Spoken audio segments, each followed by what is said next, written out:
Effi Yaacobi is an Israeli tour guide, and he joins us today on Wilderness Conversations.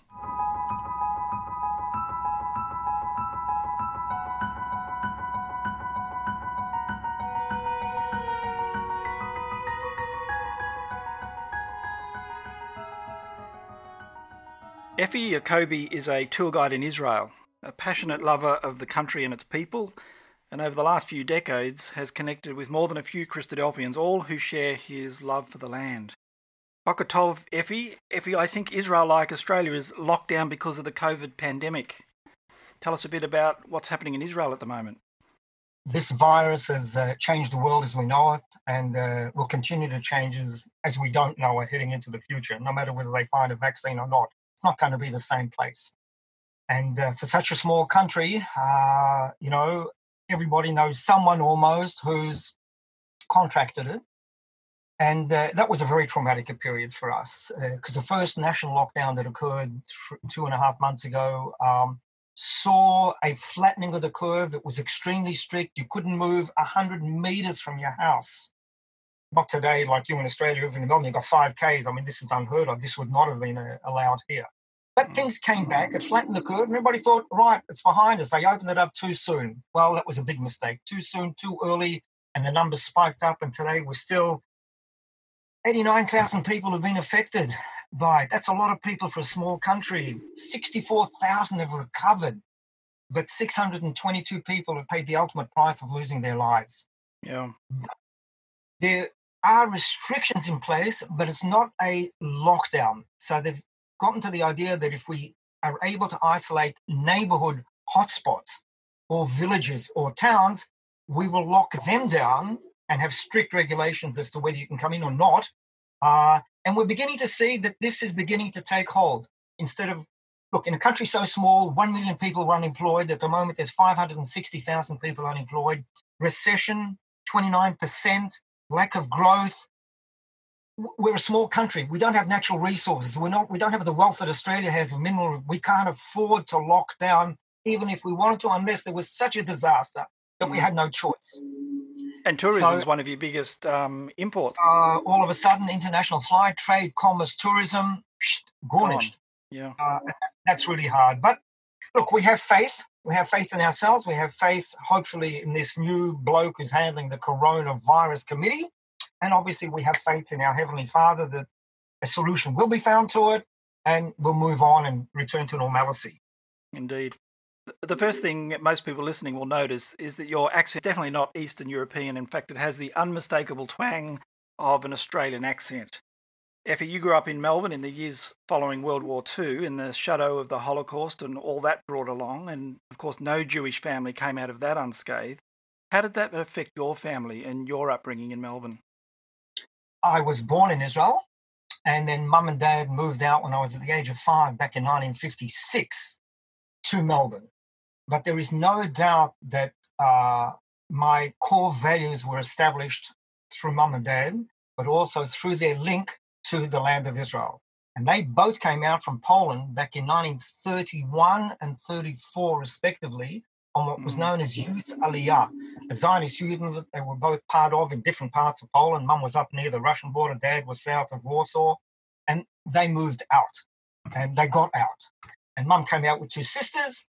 Dad came out on his own, left the family behind, and one brother who moved in 1938 from Poland to Australia, which was a little bit rare because most of the population in Australia came out were post-Holocaust survivors. Yep. But everyone else will remain thinking, it'll blow over. All perished at Auschwitz, and they're remembered at the Yad Vashem Memorial Center, the Holocaust Memorial Center. But there's no doubt that this shaped our lives. Mum and Dad came out as fervent Zionists. We were brought up in an extremely Zionistic home and believing this is the land of the people. This is our ancient homeland. And we grew up with those thoughts in mind. And then joining but family considerations were brought into play because Dad's brother hadn't seen his brother. They hadn't seen each other since 1931, and everyone else perished. He convinced them to come out to Australia. Israel was then in a recession. It was very hard, and he said, look, why are you struggling? I'll sponsor you, come out, bring the kids, establish a home in Australia. It'll just be easier for you. And he did convince them, so we moved out. So we grew up in a Borscht Belt, in a totally Jewish neighborhood of Caulfield, Elwitz, and Kilda. You can't get more Jewish than that. And he made sure that we were sent to a Jewish day school, the Yeshiva College, the Chabad school at that time, the Lubavitcher school, back in Hotham Street. Still exists today, a big, massive school of Jewish students. And so we had that grounding of Yiddishkeit, of a connection to Jewish life. Not only that, he made us learn Yiddish, because at home, Mum and Dad only spoke Hebrew. They did not speak English. They said English outside the door. You speak to people outside. In this house, Hebrew or Yiddish. So we're both proficient, myself and my sister, in that. But it shaped our core values and a link to the state, to the people, because Israeli newspapers abounded. I joined a Zionist youth movement. I reached the pinnacle, being head of that Zionist youth movement in Australia.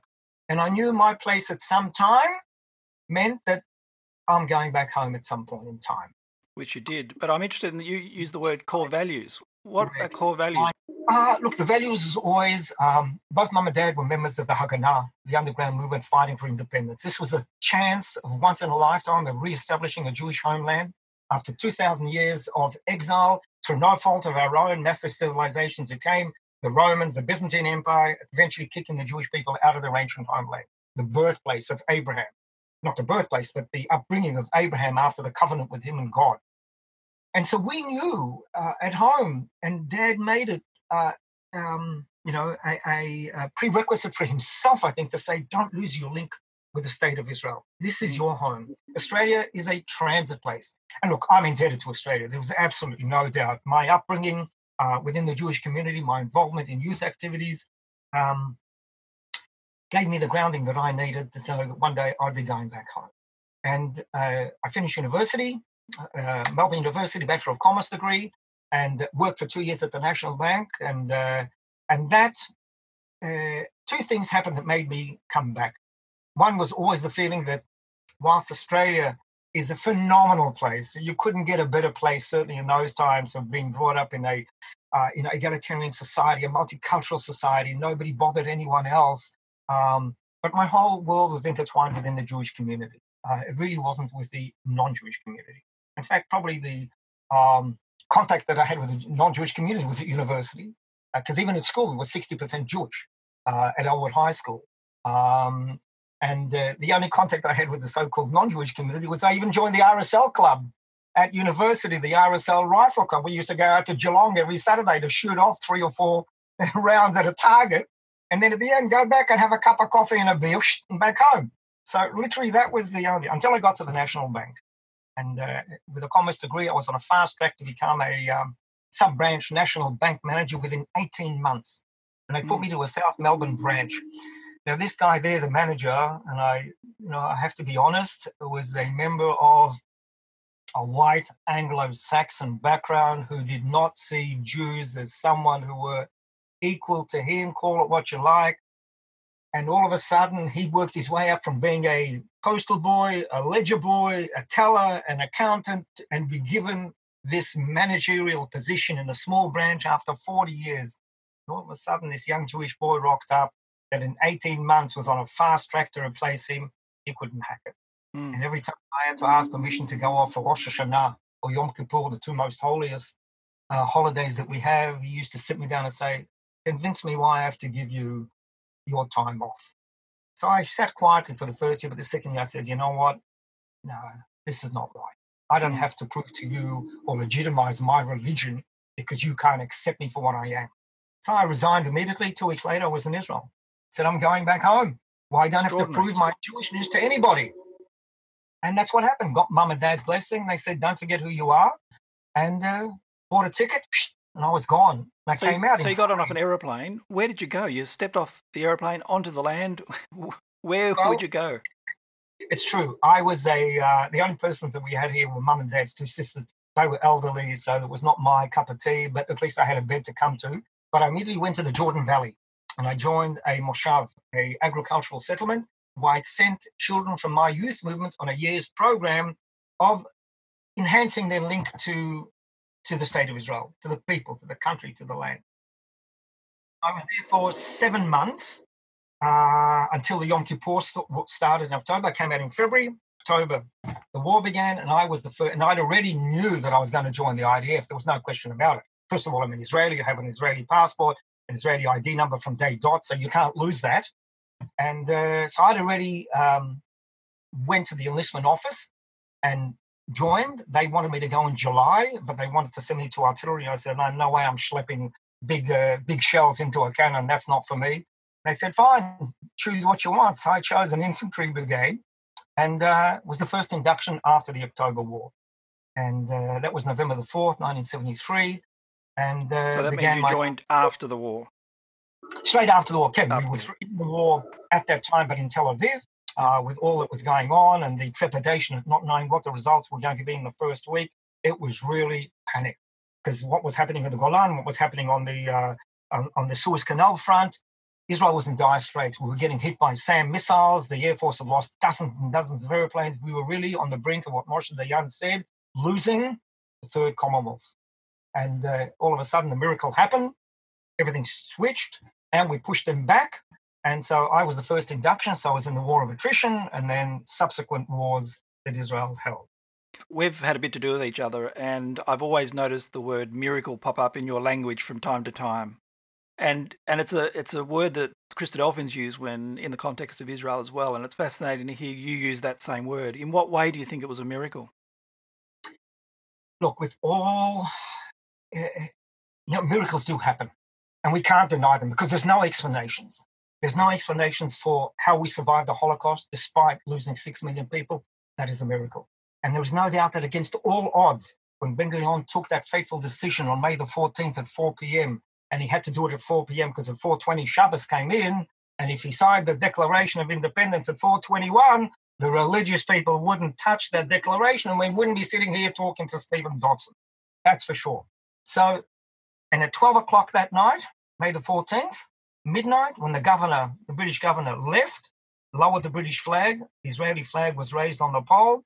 The next morning, war began. 5 Arab armies invaded the fledgling Jewish state. Against all odds, if that isn't a miracle that we beat them after a 9 months conflict that ended up in March 1949, I don't know what a miracle is.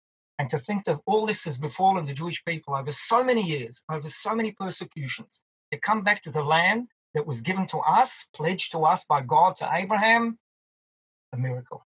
There's no other. So just like you learned the word schlepp from me in the Christadelphian language, I got from you miracles as well. Well, that's great.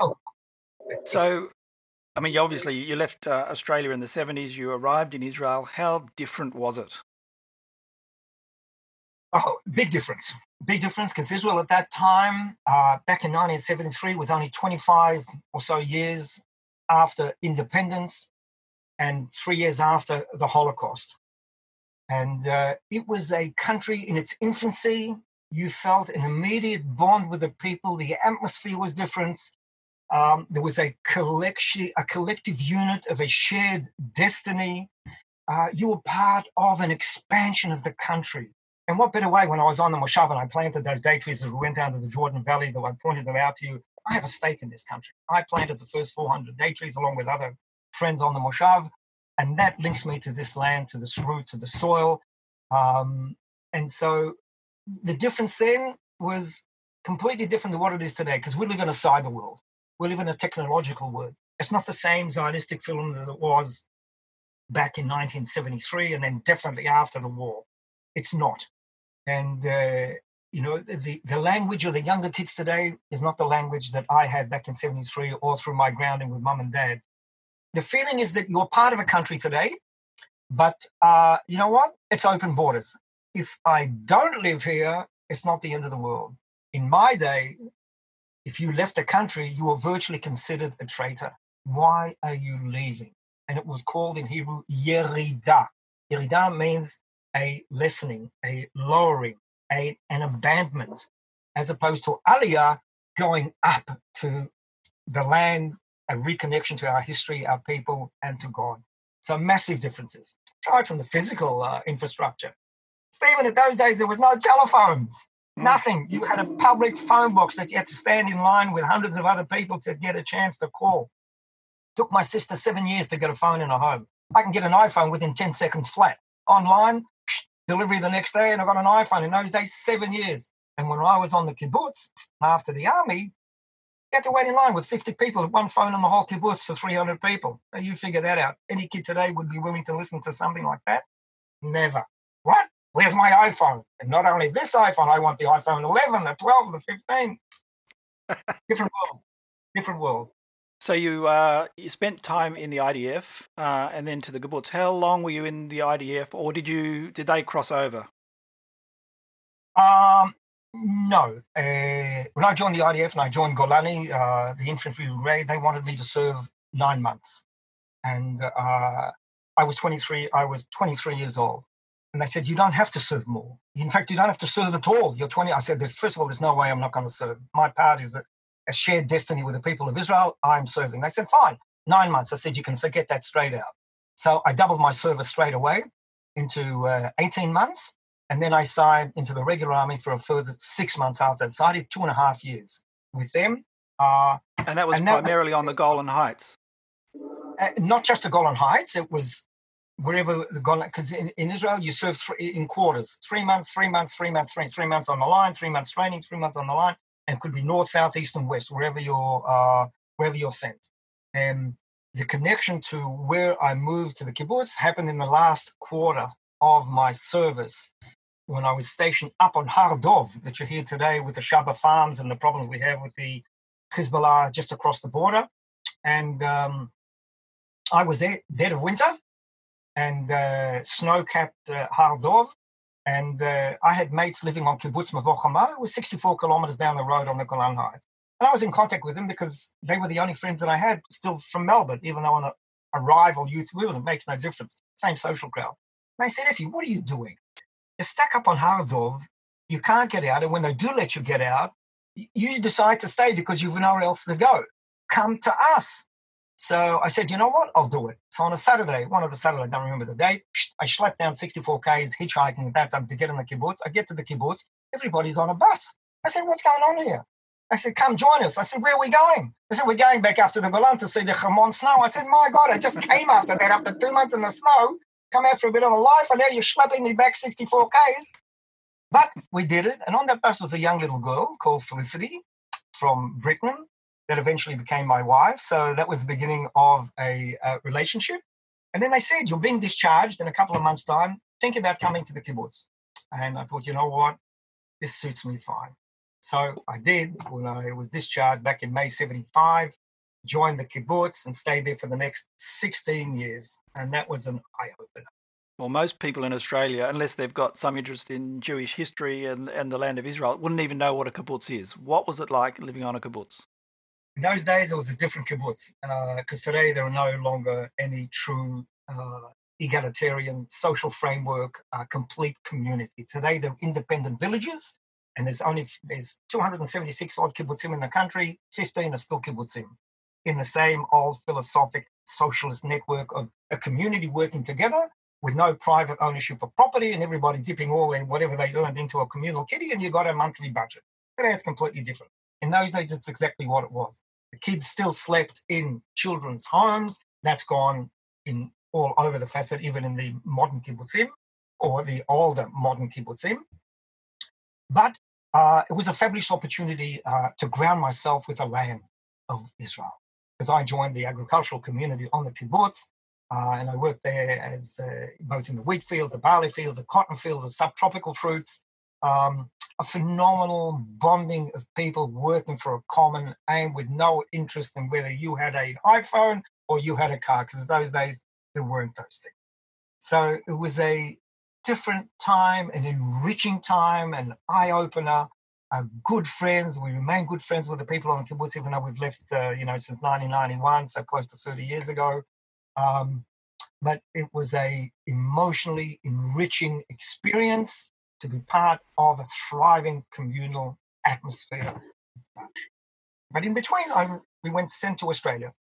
back in 1986, the Jewish Agency, through the kibbutz movement, we're looking for candidates to go over the world. We applied because I thought, you know what, this is my opportunity to go back to Australia, to close for me a circle of what Australia had given me to mold me as a decent human being.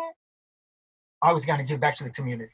So we did. 1986, we went back for close to 3 years to Sydney, to Bondi, Hardy Street 49. That was our address. And we were there for close to 3 years. And that for me, I think, was what I needed to say that was part of my historical ties to Australia. I've given back what the community gave me, and my bonds are still very strong with Australia and my mates there. And then came back. And what was the purpose of coming to Australia for those 3 years? What was your role? Okay, it was to work with the Zionist Youth Movement, one of the 4 youth movements that are there, to help keep the kids. You know, when I went for the interview, most of the people who come from the kibbutz movement and were emissaries, shlichim in Israel, from the word shaliach, to send in Hebrew, the purpose was to teach the kids about kibbutz life and hopefully get them to come to the state of Israel as, you know, fruitful citizens. My attitude was completely different. Now, having been brought up in Australia, I knew you're pushing a barrel uphill. For every 10 kids, if you think you can get 7 kids coming back to Israel, it doesn't work that way. If you get 1, you're lucky. My attitude was, you know what? Come out to Israel, see for yourself, come on a 1-year program, see if it suits you, if it talks to you, if you want to be part of. But if it doesn't, you're not a failure, because that's what some of the people gave a stigma to people. I said, no. When you go back to Australia and you continue to involve yourself in Jewish community affairs and be part of, and not lose your background and understand where you came from and where you're heading, I've done my job. And that part, I felt I succeeded, and so did the other people, I think, who I met and touched and spoke to. You've always made a big point of people being ambassadors for Israel, taking back the message that Israel is there to stay, Israel's God's people and is doing well. That's always been one of your ideas. 100%. That has to be. But we have to be realistic, because there's a trend of young people. There are more young Israelis living in Berlin today than there are in some villages here in Israel. Now, for me, that's hard. You know, out of all the countries that you can pick, you go back to Berlin and you go back to what had happened there. I can't hack it. I've been once to Germany and never again, when I had to go for some sports conference and I was part of Wingate.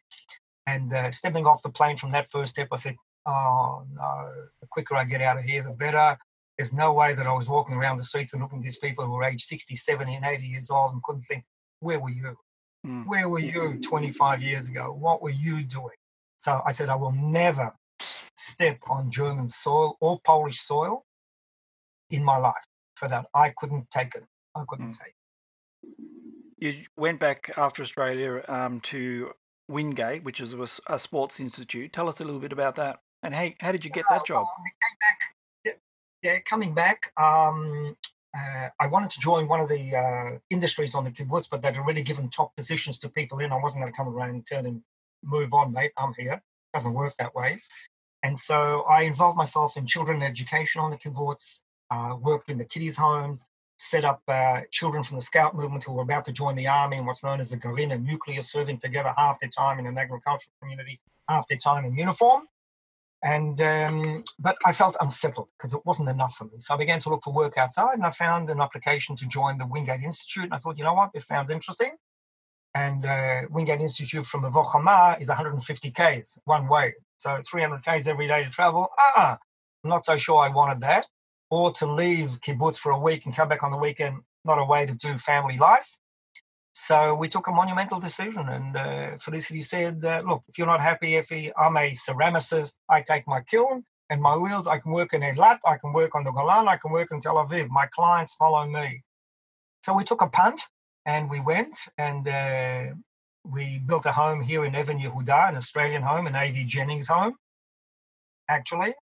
So we live in a Caulfield brick, Marleybone brick home in Israel, which is awesome.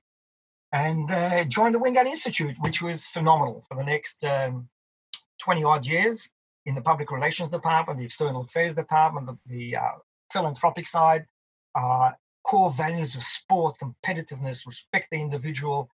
Phenomenal time that I had there in the 20 years until retirement. So in front of you sits a pensioner, Stephen. I don't have to work. That's it. I do what Effi wants to do, and that suits me. You've done your time for Israel, that's for sure. How would you say Israel's changed over the years, in the last 30, 40, 50 years? You mentioned some of the technological changes, but as a place, as a land? Well, we have to be honest. It's not the same fervent passion for the land of Israel that it was when I came out, with the background that I had in the Zionist youth movement and the core values of mum and dad instilled in me. It doesn't mean that there's no passion for the state as a state, but I think the question of what was then back in 1973 and post-67 was a community feeling. And today it's a nuclear family position where you're perhaps, and putting politics aside, it has nothing to do with politics, is a separate topic in its own right. But I think we're missing something with the younger generation who, because of this mobility of using this to connect with the outside world and not physically having to leave the confines of your room, it has changed. It has changed. Now, at least I can say that the younger generation still feels the obligation to serve in the army as a moral duty. And as long as that is prevalent in our younger generation, we as a people are safe.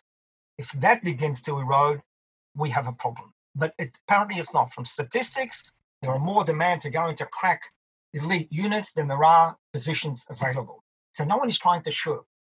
Perhaps there are some people who are pacifists. There are some people who, for ideological reasons, don't want to serve. There are people with the religious reasons not to serve. But the overwhelming majority of young kids see their part in molding this country by serving. What they do afterwards is a different story. But they feel they have to give something back. And that's a good, positive sign. We live in a world that's changing all the time, and you've got enemies all around. You've got peace accords with Egypt and Jordan and so on. But nonetheless, there is Hezbollah in the north and Syria, and there's all sorts of things happening there. What's the overwhelming feeling in the country around the safety of Israel as a state? I think there is still a feeling that because we have a right to this land, and this is totally unquestionable, and if somebody doesn't believe that, I can't have a discourse with you, I'm sorry. For me, whether people like it or not, this is my connection to the land of Israel, the Old Testament and even the New Testament. I don't have to prove my right to this land to anybody.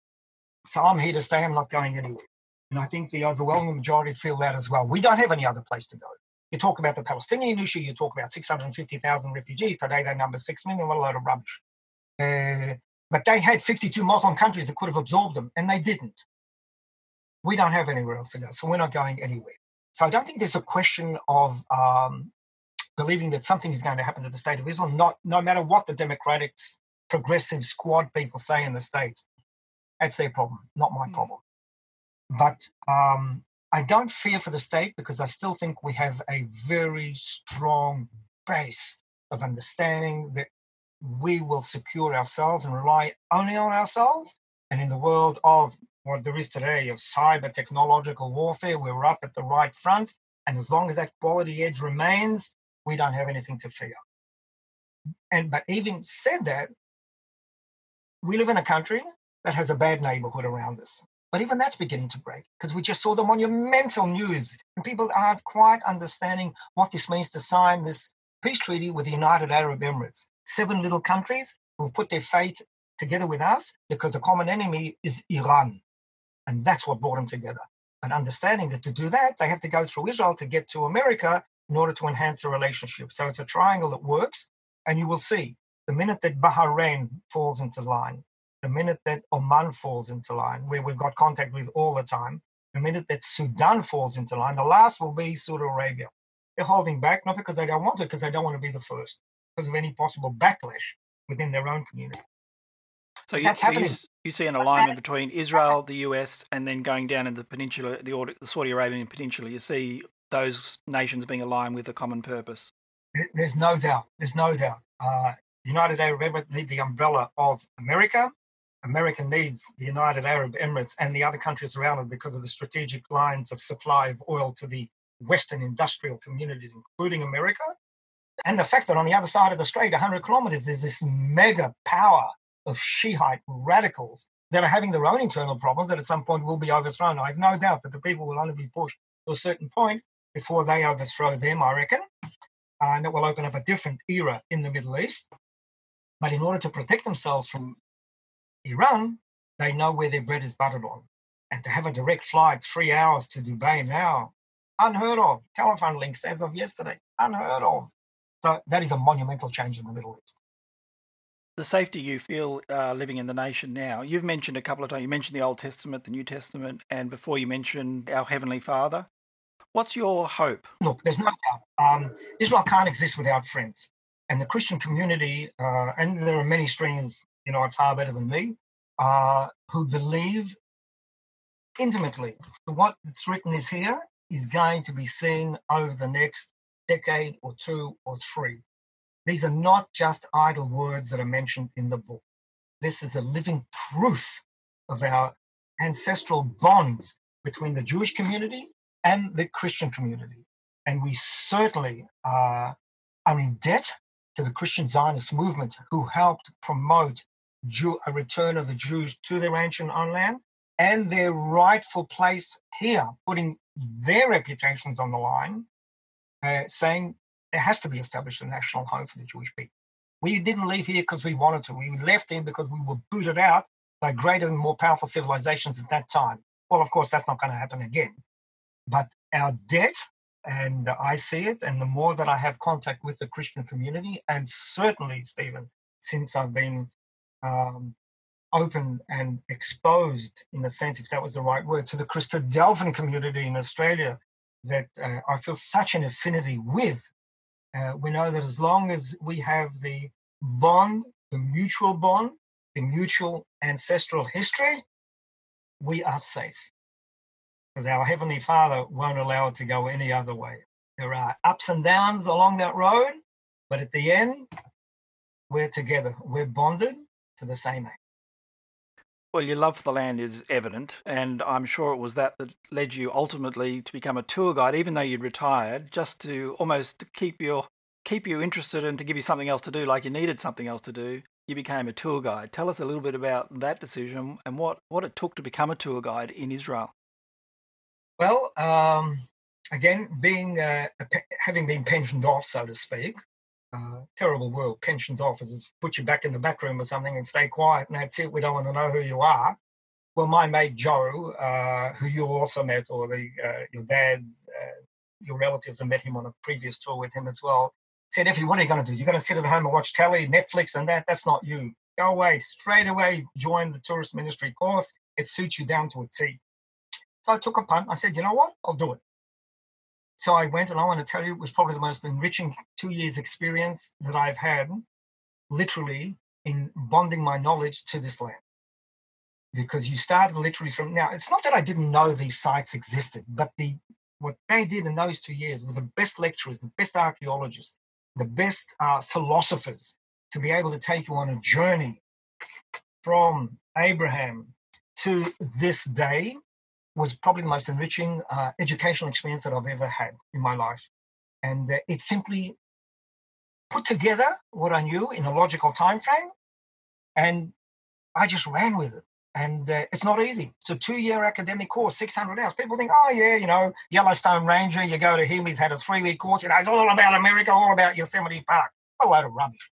This is a completely academic course where you learn 60 hours of Christianity, 60 hours of Judaism, the same, 42 hours of Islam, geography, philosophy, history, religion, people, taste, culinary, you name it, it's in that course. And exams every 2 weeks. This is not a fun journey. If you're not serious, you get booted out after first 6 months. And even if you finish year 1, you still have to go to an exam, year 2. And at the end of year 2, you have the internal exam with the school. And then if you pass their internal exams, you then go to the tourist ministry, written exam, 6 hours, and then an oral exam. And you have to pass both. You can't pass one and not the other. If you fail, you can do it again and again and again till you ensure the examiner that you know what you're talking about. Because as you said, you become an ambassador for the state of Israel. You have to know what you're talking about. And there are 82 field trips throughout those 2 years, 82 field trips. Each field trip, 4 to 5 sites. So you have to know 400 sites in Israel, inside and out. And you better know it, because when the examiner sits down and tells you were at Kawkab El Hajjah up in the Galilee, walk me through the village, that was on tour number 3. If you can't walk in through the village and why you're there, sorry, so you're allowed 3 mistakes. You've bungled up 3 times, come back in 6 months' time, you're not ready. So it was fantastic for me, and I just rolled with it, and it was awesome. Had so much fun. But I did it not because I needed to do it as a living, because I don't. I do it as a shlichut, as a mission, for me to enthuse those guests who come from overseas in the beauty of our land, our connection to the land. No politics. I just show them what we have and try and get them to understand why we were here and why we are here today. Well, we've had the pleasure of being with you a couple of times. You took 60 young people on a tour. That was a massive tour. And then subsequent to that, some of their mums and dads. You still remember that tour with 60 young people, don't you? That's that always comes to mind. That is awesome. I'm just trying to find my... There it is. 2 seconds. How can I forget? You've got the picture on the wall. Picture on the wall, always. There we are at the Jordan border, about for you guys who are crossing across. There we are. 60 people, 52 kiddies, eight older instructors, parents. That was phenomenal. And but not easy, because 58 people, as you know, Stephen, is 58 individual problems. Not that there were problems. I'm not saying there were. But it's 58 individuals that you have to give of yourself to them. Now, this was fantastic, because I want to tell you, you are assured within your community of a bright future because of these kids. For them to come and be able to quote chapter and verse non-stop and understand the connection of them to the Jewish people, and through us together, the connection to the land of Israel, was something that I hadn't experienced with any other tour group. No other tour group, and no other Christian tour group, I want to tell you, because of these young kids. So that was awesome, alongside the reversing 700 meters up to Tel Azeka going in reverse. Thank you very much. I'd rather forget. I still have nightmares on that trip, but it was an experience in its own right. But a lot of fun. I remember the kids, and I hope they're all well and doing what they have to do, and establishing themselves within your community and staying within the community and imparting their knowledge to the next generation of young kiddies coming up. And it was no different really when the mums and dads came. We took a group of adults as well. It's only a year ago, I think. I mean, it seems so much has happened in that time, but we also had a great trip with them as well. That was also the subsequent tours by the parents and relatives of the kiddies. It was great. What are one of the favourite places you'd like to take people? What's a highlight? I mean, there's so many. It must be a difficult question, but do you have it in your heart a favourite place? Without a doubt, there were probably 2 places that have moulded me over the hundreds of sites that I've been to non-stop. And one is Masada. There is no doubt that and its symbolism of an ancient people, our previous generation, standing up to the might of the Roman legions after they destroyed our temple, and then 3 years later making their way south with Flavius Silva, knowing what he was going to do to the last rebel stronghold of 960 people, and the famous speech by Elazar ben Yair that he would rather die as a free man than be a slave to a pagan empire. So the embodiment of that sacrifice in the Jewish kids of today that says never again. We will never put our trust and security in anybody else except ourselves, and we will be a strong, mighty nation, and we will overcome any adversity. So that is definitely a major, and I've been there, 80 times, and each time still get moved when I go through the sites and understand when I'm touching a rock, someone else had chiseled that rock 2,000 years ago or 1,930 years ago. So that is awesome. And the other one, obviously, you can't get around it, is Jerusalem. Yeah. Jerusalem, the heartthrob of the Jewish people, and its significance to both the Christian community and the Jewish community, and to be able to walk through those streets and through the alleyways and get to the retaining wall of the Second Temple and understand that you are treading on the same stone and touching the same stone that my forefathers and your forefathers touched where the apostles were there, with Jesus, and there's no doubt he may have even put his hand on one of these same rocks that I am walking through now. And you can't get that. And when you go up to the Mount of Olives and you see this awesome sight of ancient Jerusalem staring you in the face, and understanding where that golden dome is where not one but two Jewish temples stood, where King David established his ark, the Shekhinah in the tabernacle, and then King Solomon, who built that first temple right in front of your eyes, and then the return from Babylon to the second temple and embellishing it by King Herod. And you walk, and then you walk down the city of David and you see the archaeological evidence that's there. So if people don't want to believe that, I can't talk to you. I'm sorry. You're talking apples, I'm talking bananas, but that's your problem, not mine. So for me, Jerusalem and its ambience, and on Shabbat, when you go there to bring in the Sabbath at the Kotel on Friday, or the prayers on Shabbat day itself, that indescribable. So they're the two, I would say, major impacted sites for me. You brought back many great memories. Thank you. I wanted to finish with one question, because you mentioned you recently went and looked at some very recent archaeology work that's being done. Can you give us a bit of an update on that? We went, the Ministry of Tourism, together with Israel Antiquities, put together and they're continuing to put a program, because the guys are sitting at home doing nothing, which is awful. And especially for the younger kids today who have no other source of income except a guiding license. And all of a sudden, from day one to day two, they're out of a job. And there's no guarantee that it won't last for at least another year. No matter whether you say there is a vaccine or not a vaccine, until people actually believe that it works, no one's going to come out. So for them, it's a major, major problem. And they're beginning to look at alternative professions. And so I really feel sorry for these guys.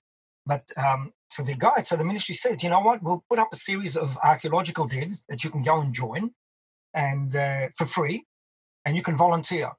So I'm going to one in Hukuk in another couple of weeks as well for a day, more to get out of the house, but also to go and physically start digging up. And I had one at the Kotel Maravi, at the exposed section of the Western Wall, the southwest corner, where the trumpeting stone was, where the guy on Friday ushered in the Shabbat, ushered in the new moon, and ushered in the festivals and whatever. So they were showing us the preservation that they did and the stuff that they were uncovering when they began, because if you recall, 2 years ago, a stone fell in the Western Wall, 100-kilo rock, fell down. Thank God there was no one underneath it, but that immediately shook everyone up, and they had to bring in the structural engineers, the religious people, and begin putting up a construction that will take all that exposed section going down to the southwest corner and check every single rock to see whether it's firm, and ensure if there was a crack, a special compound. And, if you notice on the Western Wall, you recall, there are capers, there are brush, right? Plants that are there. You can't touch those. You can't just go and snip it off. No way. They have to get botanists in, because each one is a micro environment of small little animals that are there. So you can't just touch it because you think, I have to take it. No, you have to go around it, lift it up. So, and then they had to go down at the bottom a little bit to the structures to ensure that the foundation side is also level. So we were there for an hour and a half. And that was awesome to be able to see what these archaeologists were doing and what they were finding again. Roman glass, Roman legionnaires' nails, pottery shards, to be able to tell you that the story of what went on is still alive today. And that is phenomenal. Plus there's a new alternative tunnel to the Western Wall tunnels called the Generation Tunnel. Again, other fantastic finds that on your next trip out, we will do that, and not the regular Western Wall tunnel, to be able to bring you up to date. Because I found an Odeon, a little theatre, unbelievable, underneath, that King Herod could have used and sat there. Mind-blowing, absolutely mind-blowing. So that's on the cards on your next trip out. It was phenomenal. Well, I hope there's an opportunity to come back to Israel in the near future, Effi. There will be. Stephen, trust me, there will be. We believe we'll be back there forever one day soon, so we're looking forward to that as well. Yirtzeh Hashem, God willing, it will happen. Been fantastic to speak with you today. Thank you for your time. Toda and shalom, Effi.